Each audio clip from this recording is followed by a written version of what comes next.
Chers élèves, Dr Math et Sciences Chanel sur le YouTube vous salue. On a une page avec le même nom sur le Facebook dont on va mettre des exercices et ses réponses. Aujourd'hui, on va parler sur les fractions et les décimales. Mettre la fraction suivante sous forme décimale. 5/2. Pour transformer une fraction en forme décimale, on doit faire le dénominateur doit être 10, 100, 1000, etc.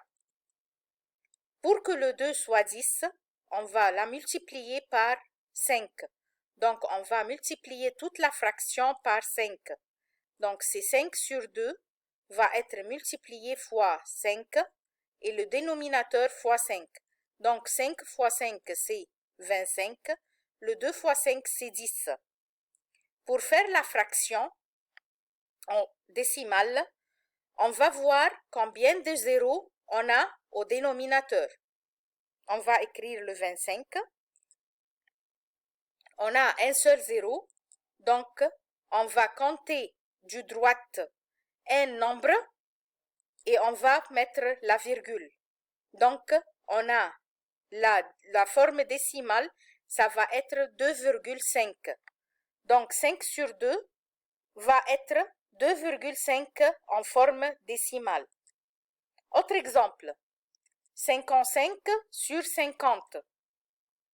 55/50, quand on réfléchit, le dénominateur va être 10, 100, 1000. 50 va être proche de combien? Du 10 ou du 100? 55 peut être divisé par 5. Et le 50 peut être divisé par 5 pour nous donner 10. Ou bien la multiplier par 2 pour être 100. Donc, on va multiplier par 2. 55 fois 2, c'est 110. Sur 50 fois 2, c'est 100.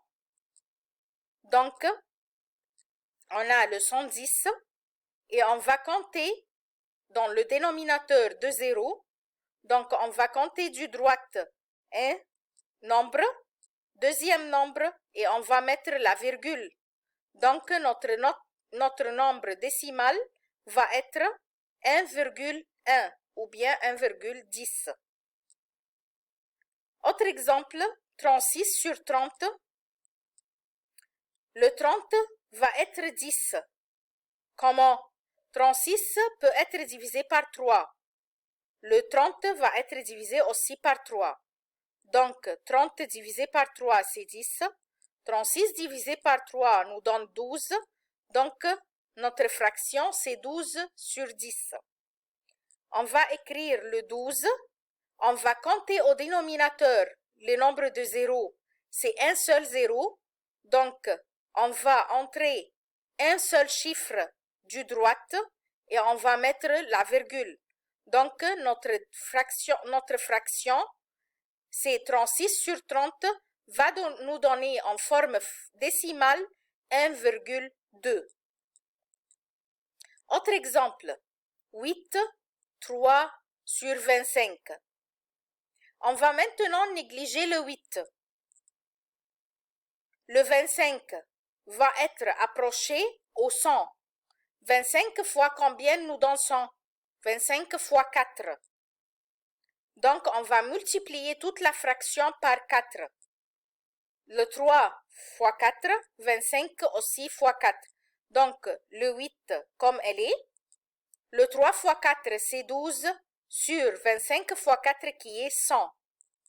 Donc, notre fraction va être 8 et le 12, 8, 1 et 2. Le dénominateur, c'est 2 zéros. Donc, on va compter premier nombre et le deuxième nombre comme les 2 zéros et on va mettre la virgule. Donc, c'est 8,12. Autre exemple, 129 divisé par 50. C'est difficile. Non, c'est pas difficile. On va un peu réfléchir. Le 129 contient combien de 50? 2. C'est juste 2 50 qui nous donnent 100. Donc, on va remplacer le 100 par un chiffre entier qui est 2. Et on va continuer notre fraction qui va être 29 sur 50. On a pris le 100 qui contient 2 50 et on l'a mis 2 comme nombre entier. Et on va écrire notre fraction, le reste de notre fraction comme elle est. 29 sur 50. Le 50 va être 100. Donc 50 fois 2. Et aussi notre 29 va être fois 2. Donc notre 2 comme nombre entier. 29 fois 2 va être 58 sur 100. Alors notre chiffre va être 258. 258. Et on va, où mettre la virgule? On va voir les zéros au dénominateur. On a 2 zéros, donc on va compter un nombre, 2 nombres, et on va mettre la virgule. C'est 2,58. Mettre les nombres suivants sous forme fractionnaire. On va renverser qu'on a fait dans les premières images. On a 12,56.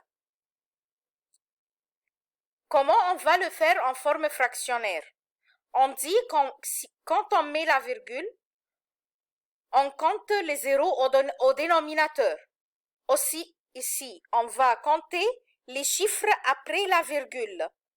C'est 2 chiffres. Donc, pour transformer un nombre décimal à une fraction, on doit compter combien de nombres après la virgule. On a un nombre, on a 2 nombres, donc ces 2 nombres vont être remplacés par des zéros au dénominateur. Donc, on transforme le nombre qu'on a compté au zéro au dénominateur.